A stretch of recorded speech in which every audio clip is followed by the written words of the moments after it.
Just last night, I told you about the man who changed his name to literally anybody else, just to express his frustration and dissatisfaction with the US presidential candidates. I also told you that the man had a point. And what has happened in the last 24 hours just proves this further. While talking about the Baltimore Bridge Collapse, President Joe Biden goofed up. Listen in to what he said first. At about 1:30, container ship struck the Francis Scott Key Bridge, which I've been over many, many times commuting from the state of Delaware either on a train or by car. Let me repeat that for you. Joe Biden claimed that he had been on the bridge via train.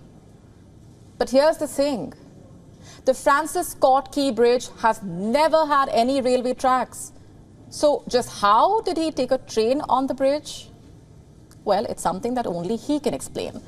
And maybe he should, because questions are once again being raised about his mental fitness. Let me show you what netizens are saying. Podcast host Chad Prather tweeted that this was just another example of his mental derailment. You have to appreciate the play on words here. Biden did go off the track with his remarks, pun intended. Commentator and media critic Ian Miles Cheong went so far as to say that President Biden has dementia. Or by car. At about 1:30, container ship struck the Francis Scott Key Bridge, which I've been over many, many times commuting from the state of Delaware either on a train or by car. In fact, another user said that Biden was simply lying and just trying to insert himself into the situation.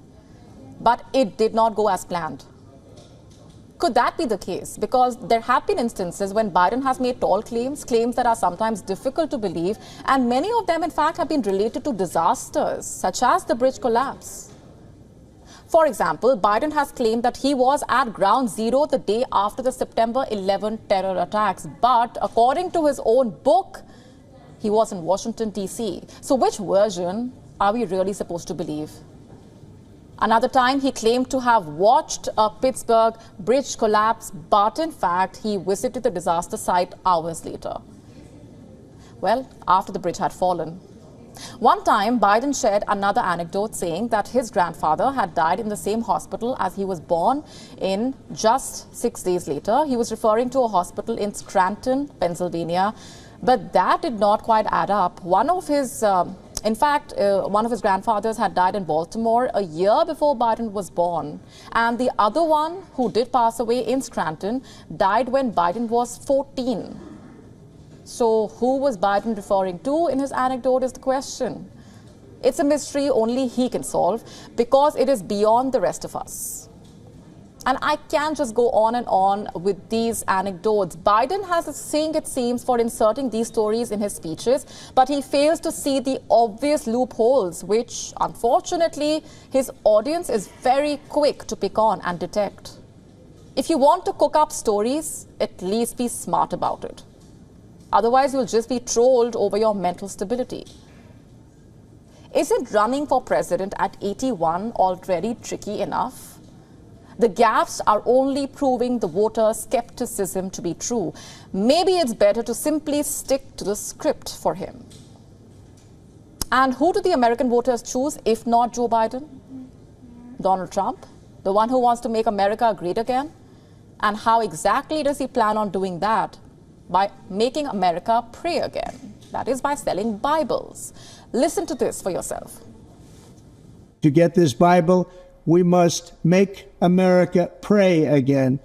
Pray, get educated, get motivated, and stand with me and the legions of Americans asking God to bless our great nation, to bring our great nation back, and to make America great again. Trump's venture is in partnership with country singer Greenwood, whose signature tune is played at Trump rallies. The website is titled, God Bless the USA Bible.